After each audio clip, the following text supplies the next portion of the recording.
fabled heat, where magic meets desire. Subscribe to ignite the fantasy. The rain hammered against the windows of the old lighthouse, a mournful symphony that mirrored the ache in my chest. 5 years. 5 years since I'd last seen him, since the day he walked away, leaving me with nothing but shattered expectations and a ghost of a connection that still lingered in my bones. They called him Liam Thorne, the enigmatic fisherman with eyes the color of the stormy sea and a reputation as cold and unapproachable as the granite cliffs that guarded our little coastal town. We were from different worlds. I, the sheltered daughter of the town's doctor, and he, a man who seemed to carry the weight of the ocean itself on his broad shoulders. Yet something pulled us together, a magnetic force I couldn't resist. We met at the docks. I was sketching the boats, trying to capture the raw beauty of the harbor in my charcoal. He was mending nets, his movements deliberate and strong. His gaze, when it met mine, was a spark in the gloom. "Lost little bird?" he'd asked, his voice a low rumble that sent shivers down my spine. "Just drawing," I'd mumbled, feeling suddenly self-conscious under his intense scrutiny. He didn't scoff, didn't dismiss me. Instead, he offered, "Let me show you something worth drawing." And he did. He showed me the heart of the sea. The hidden coves, the swirling tides, the raw power of the ocean that could both create and destroy.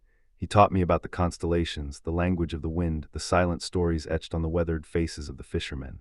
He showed me himself, layer by agonizing layer. He was guarded, scarred by some unknown pain, but beneath the rough exterior, I saw a vulnerability that drew me in like a moth to a flame. We fell in love slowly, tentatively, like explorers charting uncharted waters. Our kisses were salty with the sea, our embraces warm against the biting wind. I thought we were building something real, something that could withstand the storms. I was wrong. One morning he was gone, no note, no explanation, just an empty space where he used to be. The rumors started swirling almost immediately. He'd run up debts, he'd gotten involved with the wrong people, he'd simply tired of me. I tried to ignore them, to hold on to the hope that he would return, but as the days turned into weeks and the weeks into months, I was forced to accept the bitter truth. He was gone, and he wasn't coming back. I poured my heartbreak into my art, painting the grief and the longing onto canvases that mirrored my shattered soul. I became known for my seascapes, dark and turbulent, reflecting the storm within me. Now, 5 years later, here I was, back in the town I had fled, drawn back by my father's failing health. The lighthouse, a silent sentinel overlooking the harbor, was the only place I felt safe, the only place where I could breathe. The knock on the door startled me. I hesitated, my heart pounding against my ribs. Who would be out in this weather? I opened the door, and the world seemed to tilt on its axis.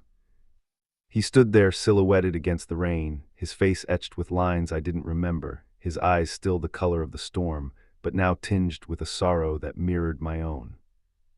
"Elara," he said, his voice rough with disuse. My breath caught in my throat. "Liam." He stepped inside, shaking off the rain like a wolf shaking off the snow. The scent of the sea clung to him, a familiar and intoxicating scent that stirred something deep within me. "I know I don't deserve it," he said, his gaze fixed on the floor, "but I need to explain." I crossed my arms, trying to appear composed, but inside I was a whirlwind of emotions: anger, hurt, resentment, and, despite everything, a flicker of hope. 5 years, Liam, 5 years of silence. What could you possibly say that would make any of this okay? He looked up, his eyes pleading. "It wasn't a choice, Elara, I swear to you it wasn't." He told me a story then, a story of debts and threats, of a family he was trying to protect, of choices made under duress.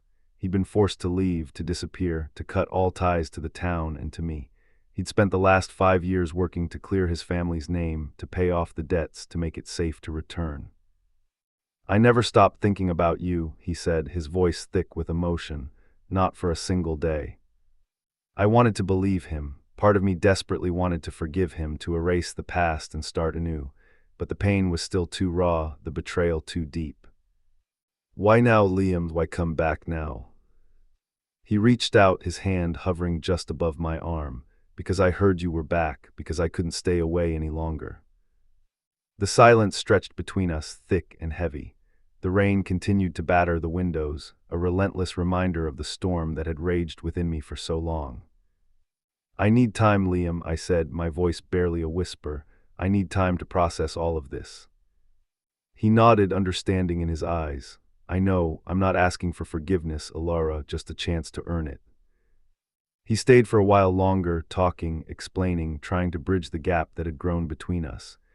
As he spoke, I studied his face, searching for the boy I had once loved, searching for the man I could possibly love again. He left as the first rays of dawn painted the sky. Before he walked out the door, he turned and looked at me, his eyes filled with a longing that mirrored my own.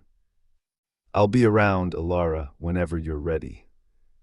I watched him go, my heart a battlefield of conflicting emotions. Could I forgive him? Could I trust him again? Could I give him a second chance? The answer, I knew, lay somewhere within the ashes of our past. Weeks turned into months. Liam kept his word. He didn't push, didn't pressure. He simply showed up, offering a helping hand, a listening ear, a quiet presence in my life. He fixed the leaky roof of the lighthouse, helped my father with his garden, brought me fresh fish from his boat. He showed me through his actions that he was truly sorry, that he was willing to fight for a second chance. One evening he found me on the beach, sketching the sunset. The sky was ablaze with color, a vibrant tapestry of reds, oranges, and purples. He sat beside me, not touching, not speaking, just sharing the moment. "It's beautiful," he said, finally breaking the silence. "Yes," I replied, my gaze fixed on the horizon. "It is." "Like you," he added softly. I turned to him, my heart skipping a beat. His eyes were filled with a warmth I hadn't seen in years. "Liam." He reached out and took my hand, his touch sending a jolt of electricity through my veins. "Elara," he said, his voice raw with emotion, "I know I hurt you, I know I broke your heart, and I'll spend the rest of my life trying to make it up to you. Just give me a chance, please." Tears welled up in my eyes. I looked at him, really looked at him, and saw not the boy who had abandoned me, but the man who was willing to fight for my love. I don't know, Liam," I stammered. "It's not that easy." He squeezed my hand gently. "I know, but I'm not going anywhere, Elara. I'm here and I'm not giving up."